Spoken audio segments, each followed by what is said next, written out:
ზაფხულში გვალვიანი ამინდების გამო ხშირად არ გამოყოფს ნექტარს მცენარე და ამ დროს მიმდინარეობს ფუტკრის შიმშილი განსაკვები არ აქვს კავშირი, აქვს კავშირი, მაგრამ უმუშევრად რო არის და ენერგიას ტყუილა ხარჯავს და ის ბუნებამ იმიტომ გააჩნია, რომ ყოველდღიურად რაღაცა უნდა შექმნას, გამიგე ჩამორჩა ამ ცხოვრებას, გამიგე და ამიტომ აღელვებულია ფუტკარი. ცდილობს რომ რაღაცა იპოვოს, რაღაცა უნდა გააკეთოს და ამ დროს კვერცხის დება შემცირებულია, იმიტომ რომ დედის კვერცხის დებლობა დამოკიდებული არის ფუტკრის ინტენსიური მუშაობის შედეგად შემოტანილი ახალი ნექტრის თაფლად გადამუშავების პროცესში წარმოშობილი, რა ქვია, ზის მაგვარი ნივთიერებებით ბატყის და დედის კვება. ამიტომ არაფერი არ და უკვე ისეთნაირად არის, რომ დედა ფუტკარი კვერცხს აღარას დებს. ამიტომ დედას უნდა შეუნარჩუნოთ კვერცხის დების ინსტინქტი. მარტო კი არა, რომ მარტო დედა შეუნარჩუნოთ. ის თუ ახალი თაობა არ დაიბადა, ის ახალი თაობა ხო გაივლის ძიძაობის სტადიას, მე გაივლის მოღალე ფუტკრის სტადიას და ფიზიოლოგიური წვეთის გამო დატოვებს, ხო? ოჯახი წინ ვერ წავა, ვერ განვითარდება. რაღაცა შეიძლება წვეთები იყოს, მაგრამ ეს წვეთები ხო არ აკმაყოფილებს ოჯახის მოთხოვნილებას, არა? ამიტომ ჩვენ ვალდებული ვართ დედას შეუნარჩუნოთ კვერცხის დება, რის საშუალებით, აი იმავე სეროფის მიცემით ერთ-ერთზე გამზადებული, არა ერთი ჭიქით, არამედ უკვე შიმშილია. არამედ 1 ლიტრა უნდა მივცეთ, გამიგეთ რომ ის 1 ლიტრა სეროფი და ან 9 ლიტრა გაშინ, როგორი ოჯახთან აგვაქვს საქმე, რომ აიღოს და შიმშილით არ მოკვდეს ფუტკარი.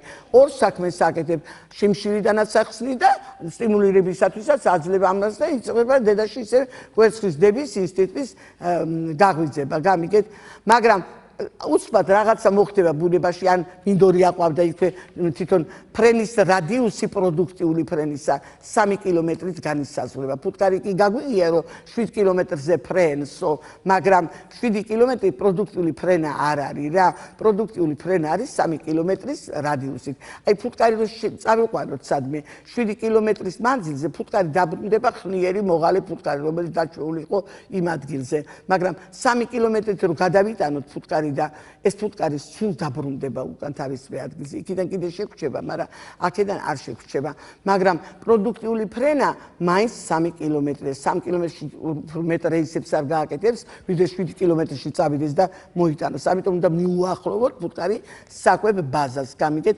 ამიტომაც ამ დროს რომ დედამ კვერცხი დადოს, ჩვენ ვაძლევთ თანაც ორი პრობლემა გვაქვს. დედის კვერცხის დებლობა და შიმშილი ფუტკარი აღარ შემოაქვს არაფერი, ხო? უნდა საკვები კი აქვს, არ მოკვდება შიმშილისაგან, მაგრამ უსაქმურობის გამო იმდენი ნერვული სისტემა ისე გაუცვლება იმას, რომ ძალაუნებურად ამ საკვების ძებნაში ძალიან დაიღლება. მაგრამ თუ ვინიცობა ახლო მომავალში აყვავდა რაღაცა ნათესი სპეციალურად ხოლმე ფუტკრები მეფუტკრებს გადაყავთ თაბარობაზე, აი მცენარე უნდა აყვავდეს დაუშვათ, ხო, რამდენიმე ხნით ადრე მიიტანენ, იქ შეიგოს იქავ ტერიტორიას ადაპტაცია, აითვისოს იქავრი არებარი და ამ სამ დღეში უკვე შეჩვეულიც იქნება, თუ ტრანსპორტირების დროს რომელიმე ფუტკარი დააკლდა და ყოველთვის ხდება ეგეთი რაღაცები, მაგის შევსება მოხდება ახალი თაობით, იმიტომ რომ როდესაც ახალი თაობა იბადება, ფუტკარი თაობათა შეცვლით არის შენარჩუნებული, ხო, სწორია ფუტკრის ოჯახზე.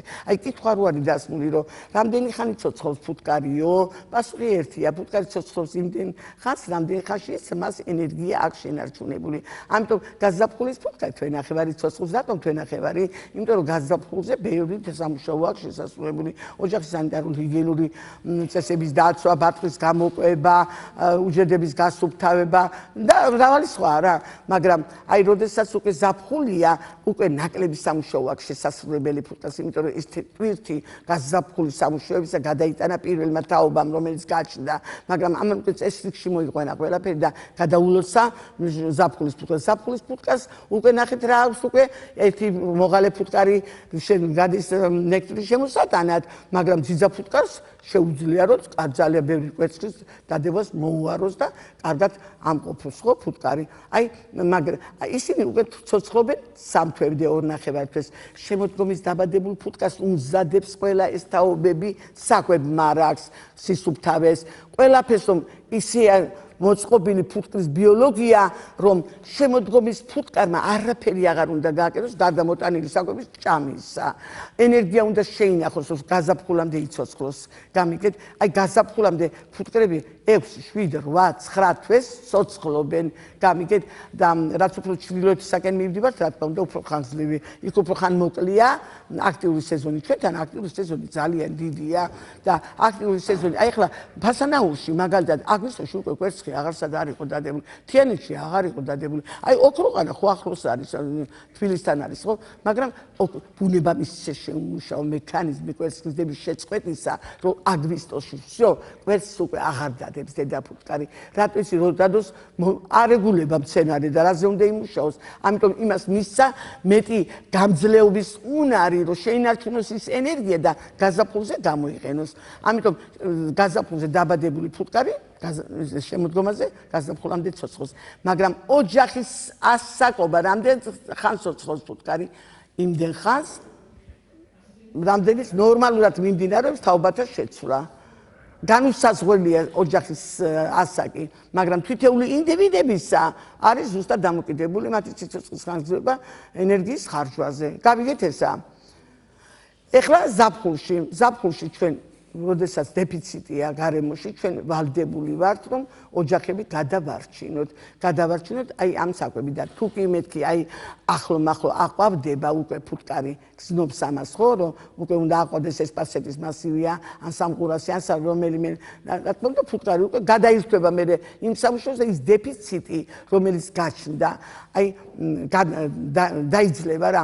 აი ეხლა ერთი რაღაცაც მინდა გითხრათ, მაგრამ თქვენ ვერ გამიგებთ, იმიტომ რომ არ ახართ ჩამოყალიბებული მე ფუტკრები, მაგრამ ამ აუდიტორიაში ხო სხედან კიდე რამდენიმე კაცი, რომელსაც ფუტკართან შეხება აქვს.